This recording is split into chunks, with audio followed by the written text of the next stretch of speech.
So today we are kind of finishing up. We got one more week. We're finishing up this series on the beginning of Jesus' ministry, Jesus' early ministry. We're calling it the Expedition. 2 weeks from now, we'll be in the Sermon on the Mount. That's kind of the next chapter of Jesus' ministry.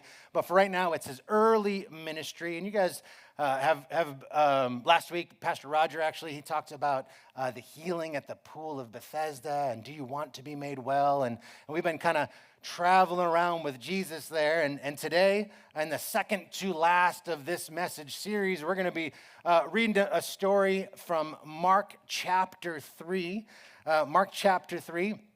For those of you who don't know, we've kind of we're plowing through the Gospels chronologically as best that we can. So we might take 1 week, we might be in Mark, and then the next week we might be in Luke, but we're walking all together chronologically, retracing the footsteps of Jesus. And that brings us to today, Mark chapter 3. And we'll start in verse number 1 here. We have Jesus going into the synagogue again, right? So he liked to teach in the synagogue, and he noticed a man with a deformed hand. Now, the Greek there for the deformed hand, it actually means withered, a withered hand. And it's the same word that's used, maybe you know the story later on. There's a withered fig tree that Jesus has spoken to, and it kind of withers and dries up the next day. It's the same word in Greek, that withered hand, that deformed hand, as that withered fig tree. So it could be maybe they were born with something that was an issue with their hand, like maybe a cerebral palsy or something, or maybe it's an injury. We're not really told, but what we do know is that it is a non-functional withering hand, and it's the Sabbath, right? They're in the synagogue. Jesus is there. He's had some run-ins already, if you remember, with the Pharisees and the religious rulers that are kind of making a big stink about Jesus and some of the healings and things that he does on the Sabbath, and this is going to be no exception. They're going to have some sparks that are going to fly here. So since it was the Sabbath, we're going to dig a little deeper into this one. Since it was the Sabbath, Jesus' enemies are watching him closely. If he healed the man's hand, they must know it's possible to heal, right? They must have seen that Jesus has already got this ability to heal because they're waiting for him to do it. If he heals the man's hand, they plan to accuse him of working on the Sabbath. And we today might be like, yeah, big deal, working on the Sabbath. But to them, in that culture and in that society, it might sound minor to us, but to them, it's a serious offense. Disobeying God's law and commands, it wasn't just a slap on the wrist in that society. If guilty, in extreme cases, it risked execution. So, like I said before, interestingly, these guys knew that Jesus has the ability to heal. We've read stories in this series where they see Jesus heal somebody, but something is still wrong. They can kind of see it, but something is going on because they're not accepting Jesus. They're not really excited about what Jesus is doing. They've seen what he can do, and now they're daring him, basically daring him to do it again on the Sabbath so they can accuse him of wrongdoing. And maybe, right, as we know in the story, that kind of accusation might bring execution.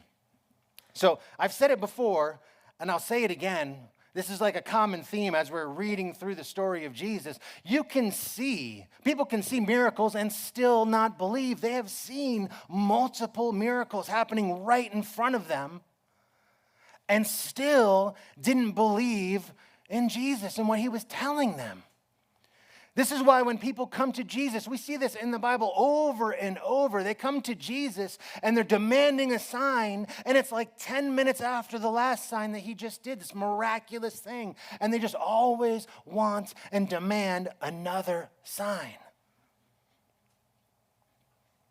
Oh, if you'd only do this or you'd only do that, then they'd change their minds. I might have mentioned this before. I have a friend, and we've had long debates and discussions about this, and he's basically like, I'll believe if Jesus comes down and appears in front of me and does a little juggling act or something, then I'll believe in Jesus. But Jesus is not like a genie, right? This is not like you rub the lamp and he appears and does whatever that you tell him to do.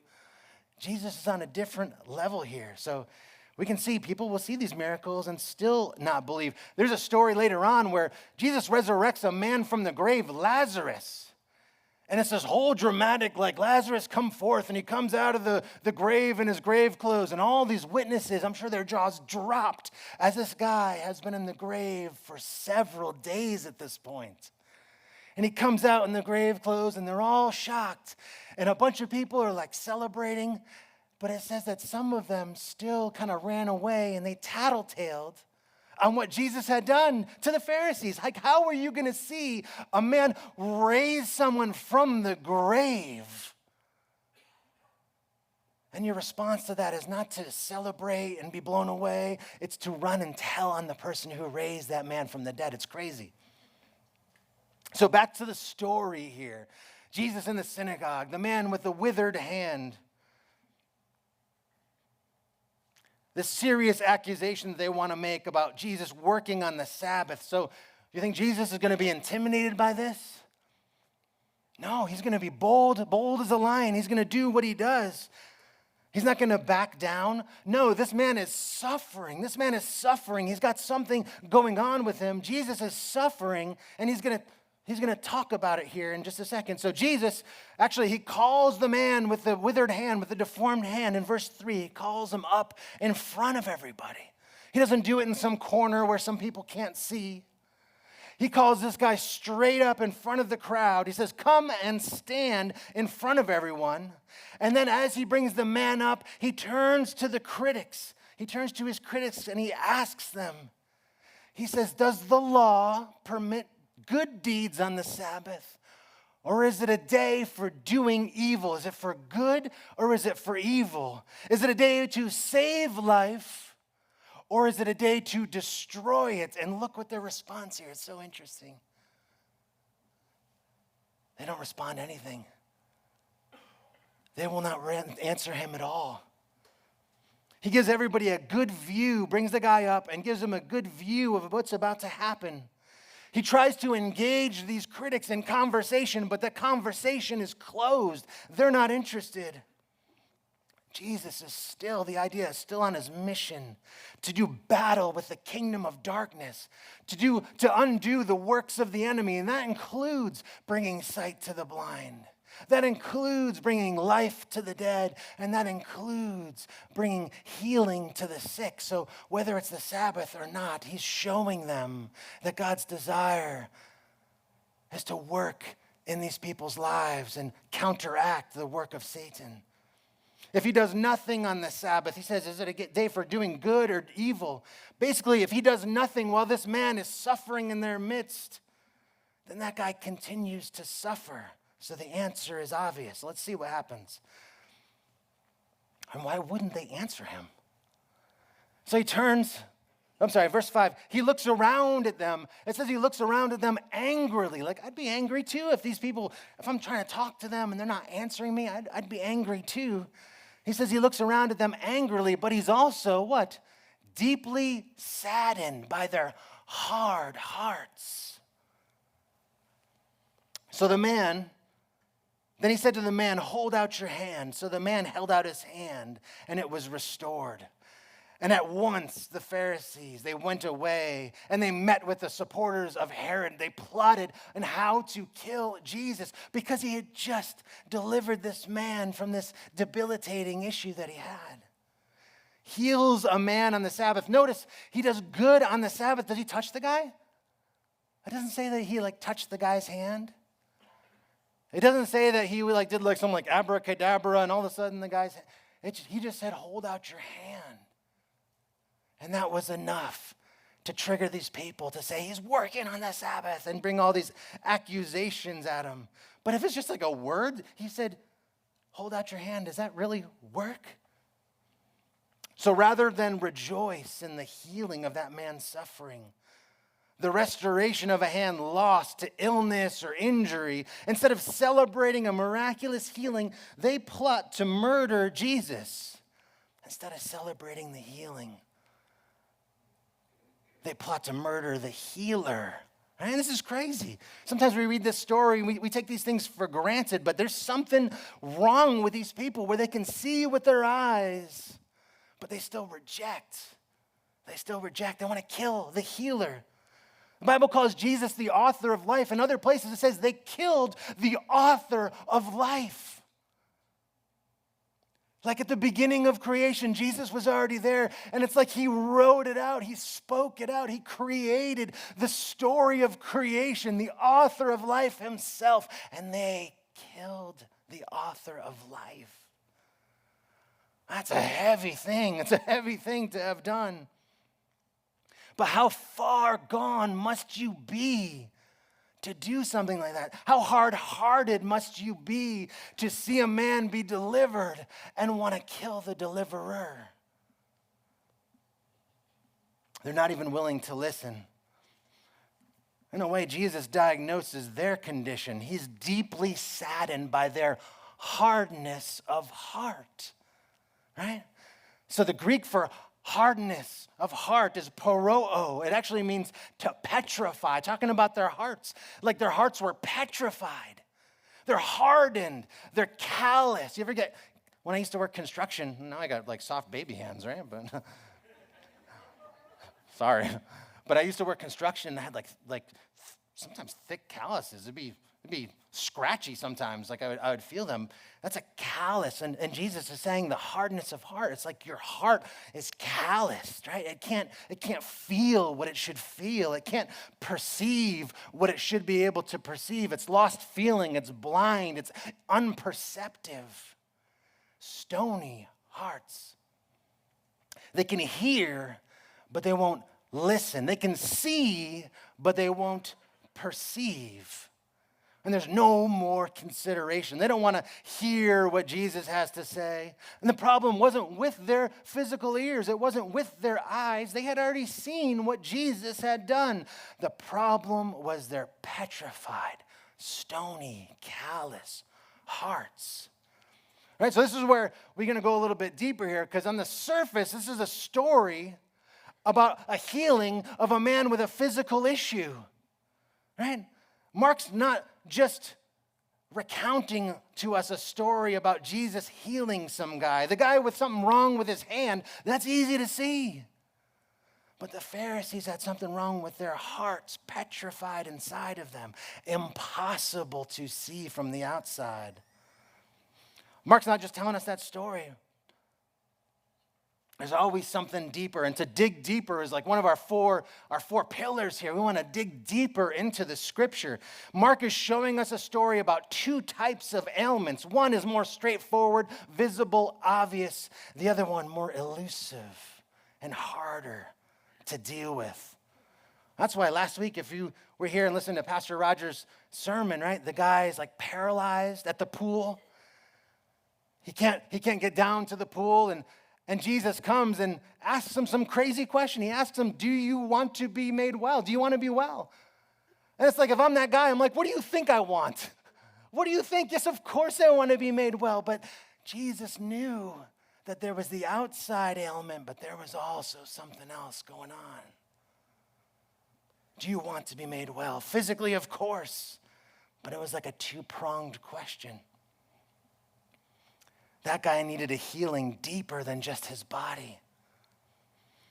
And, you know, it's so easy to like look at the Pharisees and criticize them and be like, that was a different time and those guys were terrible. But like, oh, never us, right? Like, never us. We would never have stony hearts, right? Never. Are there places in our hearts that are calloused to the Lord? Are there places in our hearts that have maybe slowly petrified over the years? Maybe we've been entangled by the deceitfulness of sin and then hardened and then turned to stone. And now our hearts are a little bit deadened, a little bit unperceptive to the move of God or the call of the Spirit. Sometimes it's not the whole heart that is callous, but it's places here and there, and we don't allow the Lord to speak into those places.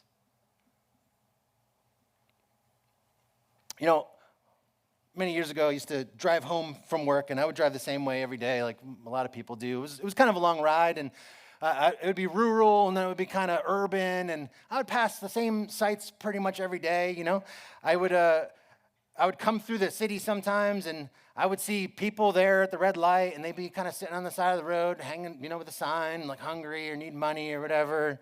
And I would do what anybody in this room, any good Christian would do.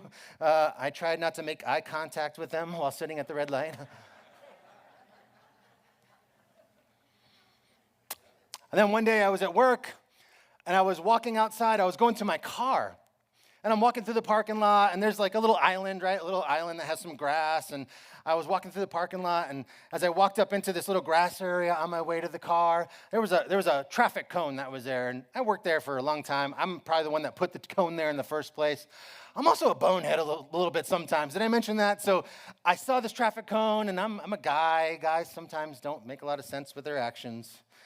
And I just went up and I punted the traffic cone because it was there, it looked good, I just wanted to do it, and I punted the traffic cone.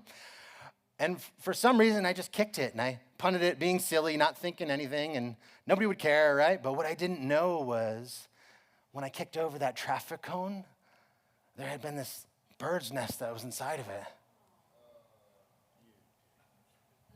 I did, unfortunately. Like a bird had gone down into the cone and made a little nest, and there's no big bird going to get in there. Nothing's going to be able, big bird. Nothing's going to be able to get in there. Nothing's going to be able to get after those little eggs or whatever. And when I kicked the cone, I'm just going to be honest, it was rough. I felt terrible. I just thrashed the nest when I did that. I just thrashed it all over the place, and there was these little tiny featherless baby birds that were a part of that. It was awful, right? And it was gnarly. It was totally unexpected. I did not expect that. I thought I was going to punt the thing and then go pick it up and put it back where I found it or whatever. And it was just gnarly. And I was looking at that, and I was like, oh, man, there's nothing that I can do. It was a whole thing. And I got in my car after that, and I was like, okay, well, this is a different kind of ride home now, right? And I was driving home. And how many of you guys, maybe from time to time have more empathy for like an animal than a human being? Yeah, and if it's you, right? They're like, yeah, that is totally me. Well, I was riding home, and I'll just be honest, I was upset. It's a gnarly scene, and I was looking at that, and I was driving home, and I was getting emotional, and sometimes it is easier to have compassion on animals than people because they don't talk back and whatever, and maybe there's a little emo, maybe there's a couple of tears, and I'm like, why those poor baby birds, kind of a thing, and as I was driving home, I just felt like this little shift, and I don't know. I think it was the Spirit. I think it was the Lord, honestly, because there was this moment as I was getting emotional, thinking about these birds that I had just killed.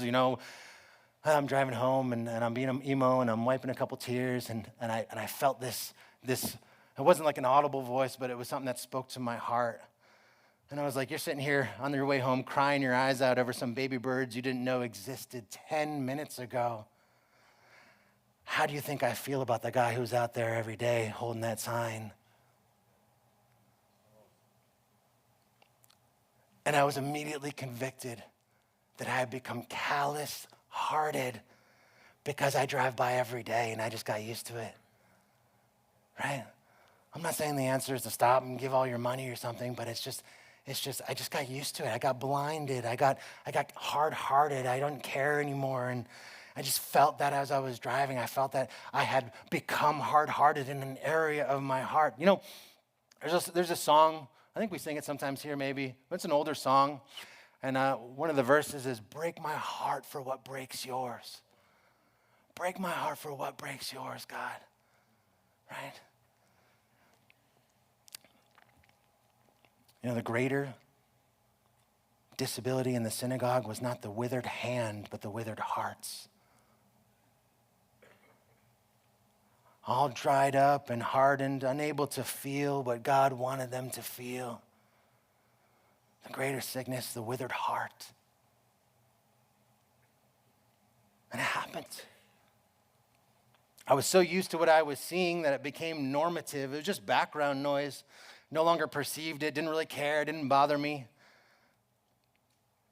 And I felt like God softened my heart a little bit that day, challenged me in that area of my heart that had become hardened and callous. And, we can get hard-hearted over all kinds of things. This is like Jesus diagnosed them. This is what's wrong with these guys when they can see and witness a great miracle or healing, but yet not be moved or changed or not offer praise to God, not be happy for the person that's been healed. Jesus diagnoses them. In the same way you could look at that guy and maybe a doctor could look at his hand and be like, yeah, that was from an injury or whatever. Jesus looks at them and diagnoses the hearts and says, that's hard-hearted. Your hearts are petrified. And we can get hard-hearted over all kinds of things. Anybody ever been hard-hearted with a spouse? I don't want to hear it anymore. I'm tired of it. I know Jesus wants me to love my spouse, but I'm just tired. Maybe you've been fighting a lot lately. Maybe you've been distant for a while, and that stoniness, that little bit of stone, that callus grows and grows. You just shut off. I don't care anymore. I don't want to hear it. I'm hard-hearted. It happens oftentimes with political enemies, right? We start to call them and consider them the other. Like they look different than me. They act different than me. They say different things. I find them kind of disgusting. And they hate us. Why should I not hate them? I know that Jesus says to love my enemy, but I'm hard-hearted, right? What about when Jesus says to forgive those who have wronged you? It's so important that he put that into the Lord's Prayer. It's like praying 101. Forgive those who've wronged us. But for some of us, no way, man. I can't forgive that person. You don't know what they did to me. I'm seething, I'm bitter, and I'm wounded and poisoned, and I'll never, ever forgive them for what they've done to me.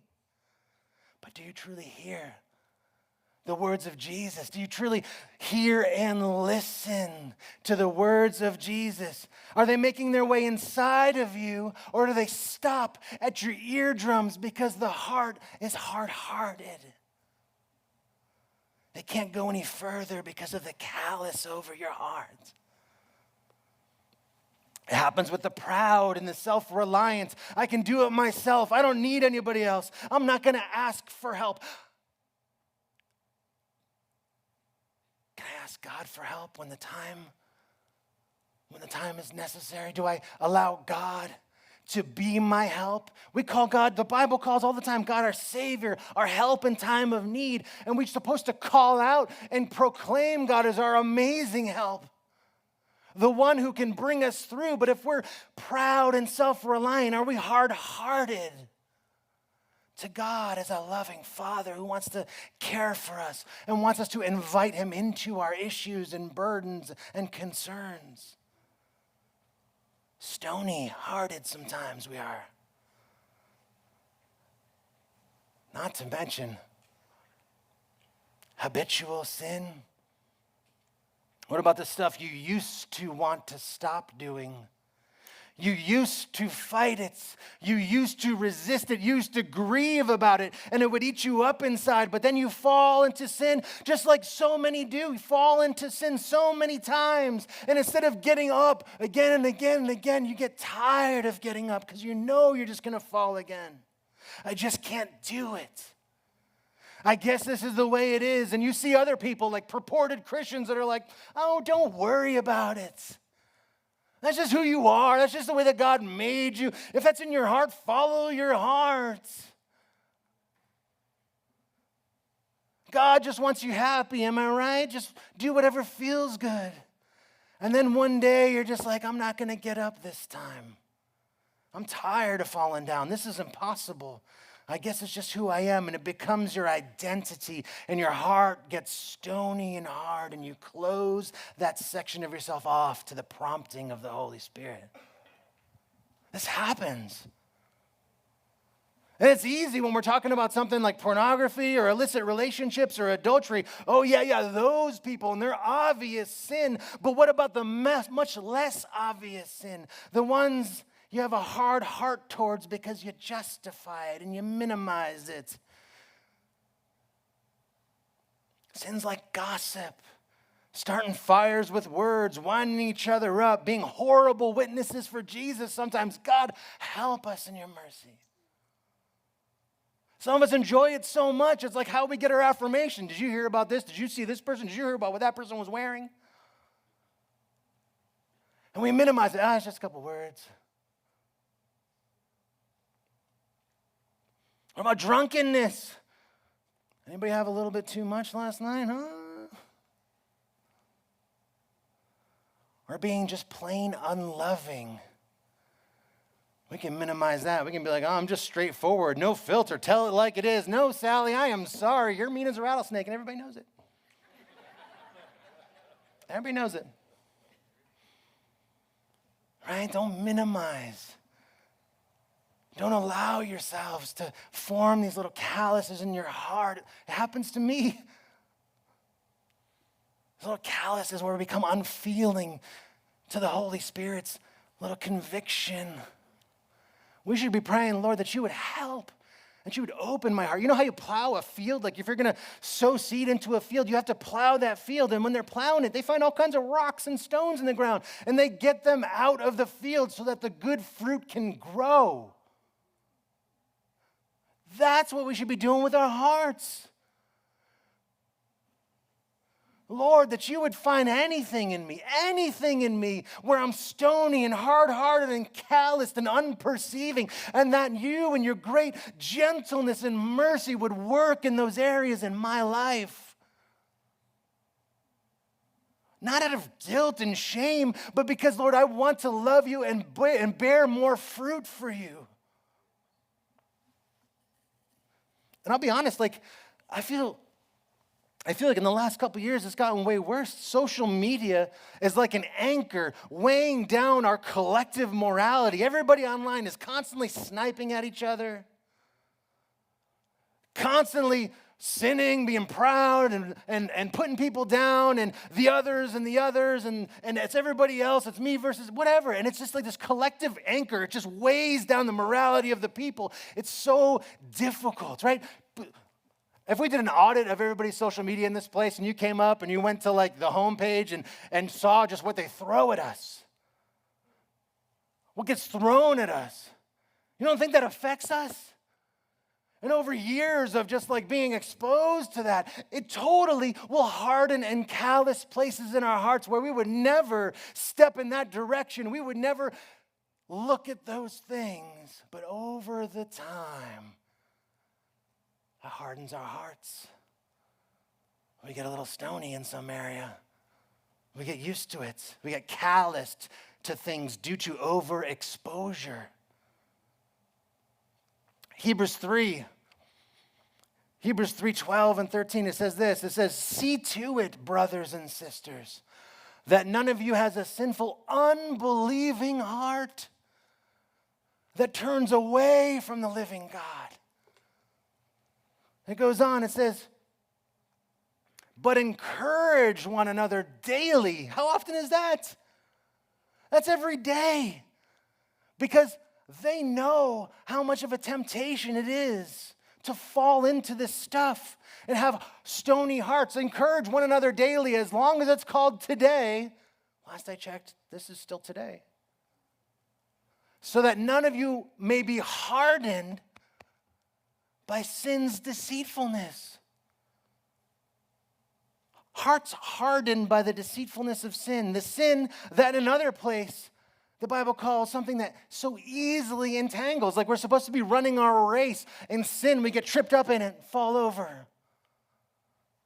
That can entangle us. It can also deceive us and harden our hearts. Exactly what it says right there. And if you're thinking, man, Pastor, this is kind of a tough one, I've got some good news for you. Jesus is heartbroken, even for the hard-hearted.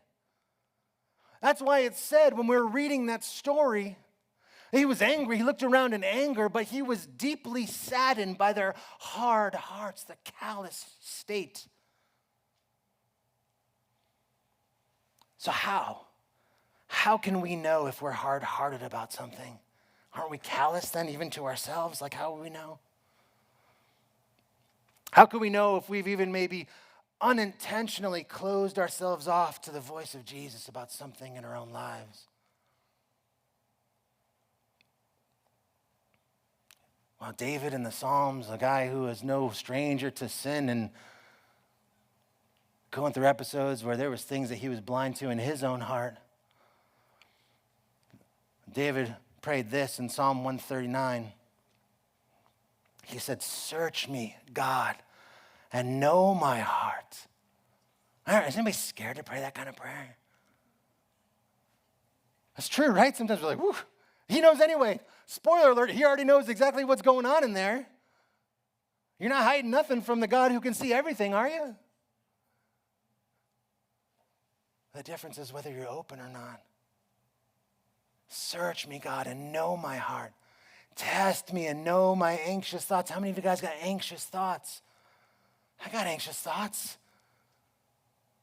Lord, that you would search me, search my heart, know my anxious thoughts.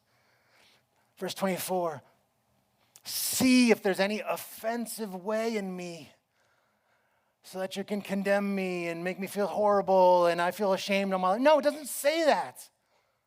It says, see if there's any offensive way in me. Why? Because in him is the victory. Right? It says, and lead me in the way everlasting. God's desire is not to beat you up over your sin. God's desire is to meet you where you're at. Plow up the stoniness of our hearts, which everybody falls into sometimes, and lead us in the way everlasting because he is good. He is our Savior and our great help in time of need. So worthy, so awesome, so mighty. That's why we sing these songs, and they can sound as beautiful can be, but if the Spirit is not in that, and if our hearts are not open to who the Lord really is, then those are just songs. Man, we got the best sounding songs in town. All right.